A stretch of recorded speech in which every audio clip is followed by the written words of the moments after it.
आज सियासत में 12 साल बाद एक शब्द और लौटा है, जवाबदेही। और ये उसकी भी जीत है। क्या 12 सालों की नरेंद्र मोदी सरकार में धर्मेंद्र प्रधान का पहला इस्तीफा हेल्दी डेमोक्रेसी के लिए अच्छा है? भारत के लोकतंत्र में ऐसी जवाबदेही क्या ये सुखद लग रही है? आपका पता नहीं, लेकिन जब मैं इन बच्चों को देखता हूं तो यह एहसास होता है कि इनके पास क्या था। और जब मैं बच्चों का जिक्र करता हूं तो केवल वो जंतर मंतर नहीं है। बच्चे मतलब वो बच्चे जो 3-4 साल से अपने मुद्दों को लेकर लगातार प्रोटेस्ट कर रहे थे, जिनकी पीठ को कितनी बार अलग अलग राज्यों की पुलिस ने पायदान बना लिया था।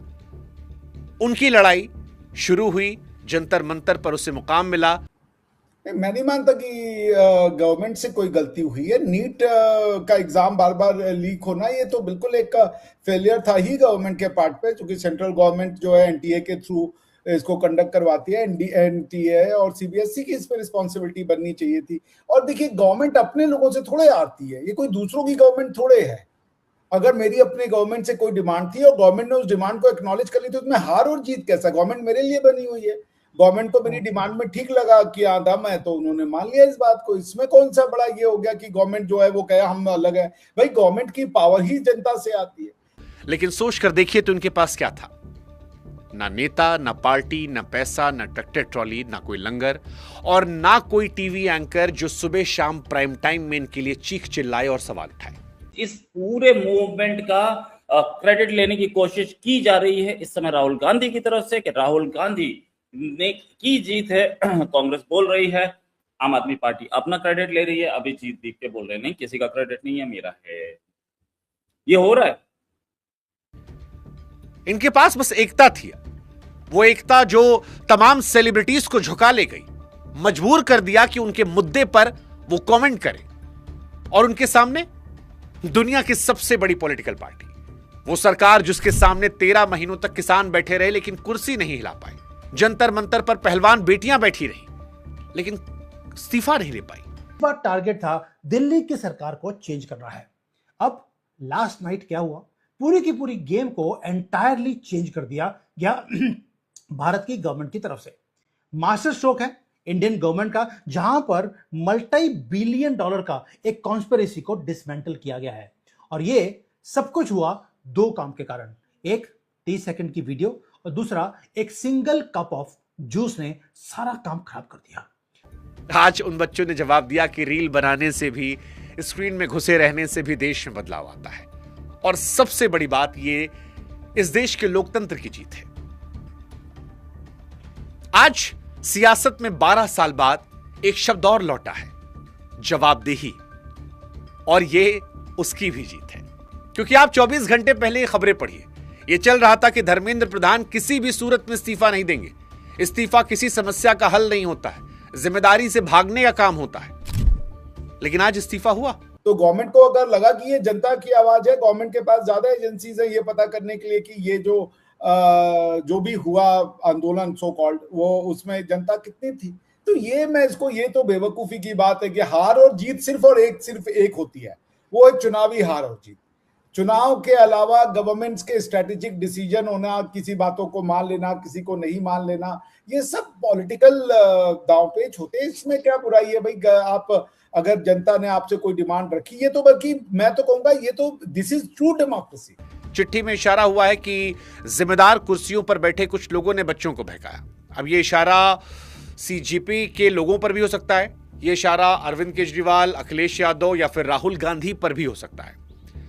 तो धर्मेंद्र प्रधान जिनकी नौकरी गई है, छोड़ते छोड़ते वो अपनी गलती नहीं मान रहे हैं, किसी तीसरे पर उंगली उठा रहे हैं। नाम नहीं लिखा है लेकिन इशारा किया है, उसे आप किसी से भी जोड़ सकते हैं। 3 नाम मैंने दिए, और भी कोई नाम आपको लगता है तो आप उसे जोड़ सकते हैं। अब धर्मेंद्र प्रधान के इस्तीफे से आगे बढ़कर बात करते हैं मोदी सरकार को, क्योंकि मोदी सरकार का यह पहला इस्तीफा है। और इसलिए सवाल उठ रहा है कि यह इस्तीफा क्यों हुआ? क्या सरकार डरी? इसका जवाब समझना है तो आपको हिंदुस्तान के पड़ोस के जो देश हैं उनमें बीते कुछ सालों की घटनाओं को देखना पड़ेगा। क्योंकि साल 2022 में श्रीलंका के नौजवान सड़क पर उतरे थे और राष्ट्रपति गोटबाया राजपक्षे को देश छोड़कर जाना पड़ा था। 2024 में बांग्लादेश में जो कुछ हुआ था उसकी शुरुआत भी सरकारी नौकरी के कोटे से हुई थी। यानी वही चीज जो यहां है, परीक्षा और बच्चों का भविष्य, और बांग्लादेश में यही चीज आगे बढ़ गई थी। 15 साल से जमी शेख हसीना को सरकार छोड़नी पड़ी थी। पिछले साल नेपाल में भी जेनजी के प्रदर्शन ने प्रधानमंत्री कुर्सी ली थी। तो 3 देशों में सेम कहानी जा चुकी थी। तीनों देश में वहां एक बात और भी कॉमन थी कि वहां कोई लीडर नहीं था, और यही चीज हर सरकार को डराती है। लीडर हो तो सरकार के पास 3 रास्ते होते हैं, या तो उसे खरीद लो, या लीडर कोई फंसा दो, या बदनाम कर लो। लेकिन अगर लीडर नहीं होता है तो फिर तीनों बंद हो जाते हैं। अब किसे खरीदोगे, किसे अंदर करोगे, किस पर विदेशी पैसे का ठप्पा लगाओगे? भीड़ पर। जंतर मंतर पर सरकार को यही दिक्कत है, क्योंकि जंतर मंतर पर अभिषेक दहिया या XYZ जो थे ये ना भी रहे तो भी प्रोटेस्ट चलता। और आपने देखा सोनम वांगचुक गए, प्रोटेस्ट रुका नहीं। इसीलिए आंदोलन जीवी वाला 10 साल पुराना वाला नुस्खा इस बार नहीं चला। और पॉलिटिक्स में परसेप्शन बहुत बड़ी चीज होती है। इस बार ये परसेप्शन बन गया था कि मोदी साहब सुनते नहीं हैं, मोदी साहब इस्तीफा नहीं लेते हैं। उनको लेकर बार बार बनाया जा रहा था कि भाई डेमोक्रेसी में वो तानाशाह हैं, तानाशाही करते हैं, जिसको मन करता है दबा देते हैं, लाठी चला देते हैं, संवाद नहीं करते। और आपने अगर नोटिस किया हो तो मोदी जी ने ये सारे परसेप्शन तोड़ने की कोशिश की है। संवाद भी किया, सारी बात भी मानी, और इस्तीफा भी दिलवाया। और बाकी भारत पूरी तरह से हमारे पड़ोस के देशों की तरह नहीं रहा है। जैसे बांग्लादेश, श्रीलंका, नेपाल, उन तीनों के जो हेड ऑफ स्टेट थे उनसे मोदी जी थोड़े ज्यादा स्मार्ट हैं। उन्हें झुकना कब है, कब संभलना है, कब अकड़ना है, ये शायद बेहतर समझ में आता। और इंस्टाग्राम वाला मूव एक्चुअली बहुत शानदार था। जिस इंस्टाग्राम पे लोग पानी पी पी के गाली दे रहे थे, वहीं पर अब उनको लेकर फनी फनी मीम्स बनाए जा रहे हैं, जो बता रहा है कि ही प्लेड वेल। और रही सही कसर धर्मेंद्र प्रधान के इस्तीफे से। एक और कहानी भारत और बाकी देशों में अंतर है। भारत के पड़ोस में जो देश थे वहां पर रोजगार, पैसा ठप हो चुका था। वहां सरकारें ताकत खो रही थी, कमजोर हो रही थी, देश के हालात कमजोर हो रहे थे। तो हिंदुस्तान में भारत बांग्लादेश बन जाता या श्रीलंका बन जाता, वो वाली कहानी थोड़ी मुश्किल थी। दूसरा फायदा सरकार का यह है कि सरकार के पास आज से एक नई लाइन आ गई है। सरकार आज से कह सकती है कि हम जनता की सुनते हैं। और ये आप देख लेना, आगे आने वाले चुनावों में बार बार ये लाइन रिपीट की जाएगी। मोदी जी कहेंगे कि देखिए जनता कुछ कहे तो हम मान लेते हैं, हम आपके लिए करते हैं। मतलब ये वाला परसेप्शन जो है कि वो तानाशाह है, उसको बीजेपी तोड़ने की कोशिश करेगी। नौजवान वोटरों के सामने ये लाइन मजबूत हो सकती है, क्योंकि उन्हीं से संवाद है, अगली बार के वोटर वही हैं। इसलिए इसके पीछे कसरी कागज खड़ा है।